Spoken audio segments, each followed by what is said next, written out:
जी बताएं किस तरह का आक्रोश है? पूरे भारतवर्ष में हिंदुओं की हत्या करना एक फैशन सा बन गया है। भारत का ऐसा कोई भी राज्य का कोई भी जिला बाकी नहीं है जिसमें हिंदुओं की हत्या की गई।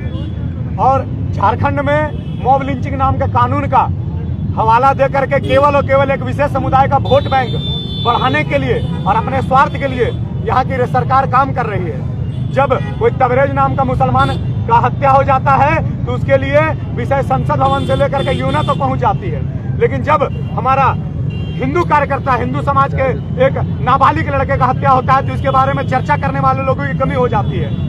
हम धन्यवाद देना चाहेंगे हम लोगों के यहाँ के जो हमारे नेता प्रतिपक्ष हैं और विधायक दल के नेता हैं श्री बाबूलाल मरांडी जी का और हमारे सांसदों का, रांची के सांसद, चतरा के सांसद का, जिन्होंने इस विषय को अंतर्राष्ट्रीय स्तर पर पहुंचाने का प्रयास किया है। अन्यथा हिंदू समाज केवल वोट बैंक की राजनीति बन के रह गई है। केवल वोट मांगने के लिए हम लोगों के पास आते हैं और वोट मांग के चले जाते हैं, लेकिन हिंदू समाज की रक्षा का ना तो कोई विश्वास दिलाते हैं ना तो इस क्षेत्र में कोई कार्य करते हैं।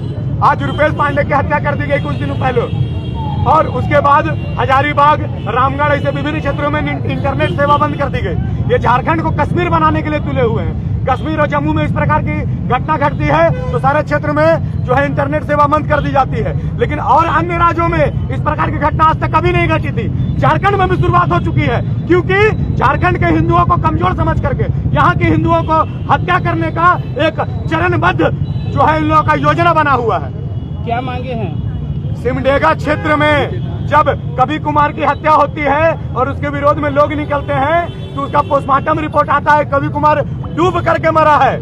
लेकिन आप उठा करके देखिए इतिहास, हम लोगों के आंदोलन के द्वारा जब हम लोग कवि कुमार के बॉडी को फिर से रांची में बुला करके उसका पुनः पोस्टमार्टम कराते हैं तो 9 जगह से उसकी हड्डियां टूटी हुई मिलती है। तब जाकर के केस में परिवर्तन आता है कि नहीं, यह डूबने से हत्या नहीं की गई है, यह मॉब लिंचिंग के द्वारा इसे पीट पीट करके मार दिया गया है। धार्मिक कार्यक्रमों का हम लोग जब समर्थन करते हैं और धार्मिक कार्यक्रम के लिए निकलते हैं, माता सरस्वती पूजा के, माता प्रतिमा को विसर्जन करने के लिए निकलते हैं तो उस भीड़ में से कुछ आतंकवादी विचारधारा के लोग, जिहादी लोग एक नाबालिग बच्चे को खींच करके और ले आते हैं और पीट पीट करके कूच करके उसकी हत्या कर दी जाती है। सारे शरीर से खून निकलता है और वह अपने परिवार का इकलौता बच्चा था, उसके लिए ना तो कोई कैंडल मार्च निकालता है ना तो कथाकथित बुद्धिजीवी लोग अपना जो है पुरस्कार वापस करते हैं। केवल और केवल हिंदू समाज राजनीति के लिए सीमित होकर के रह गया है, लेकिन हिंदू समाज को कमजोर ना समझे। हिंदू समाज अपने अंदर की ताकत को जानता है। आज अगर हिंदू समाज रोड में उतरना शुरू कर देता है तो आने वाले जो है सरकार को नींव हिलाने में हमें थोड़ा भी समय नहीं लगेगा। हम आप लोगों के माध्यम से यह आग्रह करना चाहते हैं समाज से कि हमारे हिंदू समाज के युवाओं की हत्या जो आए दिन हो रही है इसके विरोध में खड़ा होना सीखे।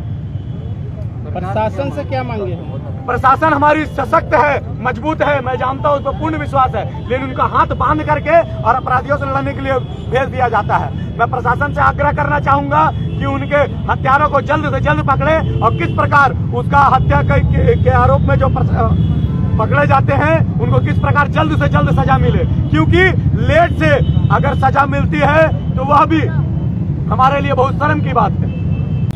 बताइए अनोखा प्रदर्शन क्या मैसेज है?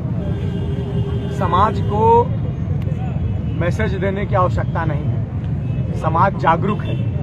विरोध करने का भारतवर्ष में एक से एक तरीका है। हम लोग यहाँ शांतिपूर्ण विरोध प्रदर्शन में बैठे हुए हैं और यह बताने की आवश्यकता नहीं है किस लिए बैठे हुए हैं। पूरा भारत इस बात से अवगत है कि जब तबरेज नाम का एक तथाकथित दूसरे समुदाय का एक व्यक्ति मारा जाता है तो उसके विषय को लेकर के संसद भवन में बवाल मच जाता है और यूएनओ तक विषय पहुंच जाता है। लेकिन आए दिन हिंदू समाज के कार्यकर्ताओं की हत्या होते रहती है। मॉब लिंचिंग के द्वारा कूट कर पीस कर उसे मार दिया जाता है। उसके विरोध में खड़ा होने वाले लोगों की संख्या कितनी है? क्या कारण है कि हम बहुसंख्यक होते हुए भी अल्पसंख्यक से भी खराब स्थिति में? क्या कारण है कि हिंदू समाज जागरूक नहीं हो पा रहा है? अगर हिंदू समाज को कमजोर समझने का आप लोग गलतफहमी पाले हुए हैं तो इससे अपना गलतफहमी हटा लीजिए। आज हिंदू समाज सशक्त है, मजबूत है, आंदोलन के लिए हमेशा तत्पर है। इस प्रकार की घटना आए दिन देखी जाती है। आप देख लेंगे कि कुछ दिन पहले खलारी में मुकेश सोनी की भी हत्या कर दी गई, उसके विरोध में कितने लोग आए। आज रुपेश कुमार की हत्या कर दी गई, उसके विरोध में कितने लोग आए, कितने लोग थे जिन्होंने इस विषय को लेकर के आवाज उठाई। हम लोगों ने इस विषय को लेकर बहुत सारे लोगों से मिला। हम धन्यवाद देना चाहेंगे हमारे नेता प्रतिपक्ष के नेता बाबूलाल मरांडी जी, विधायक पक्ष के भी नेता हैं। उन्होंने हमें विश्वास दिलाया कि इस पर हम आपके साथ हैं और उन्होंने इस कार्यक्रम करने के लिए हमें प्रेरित किया।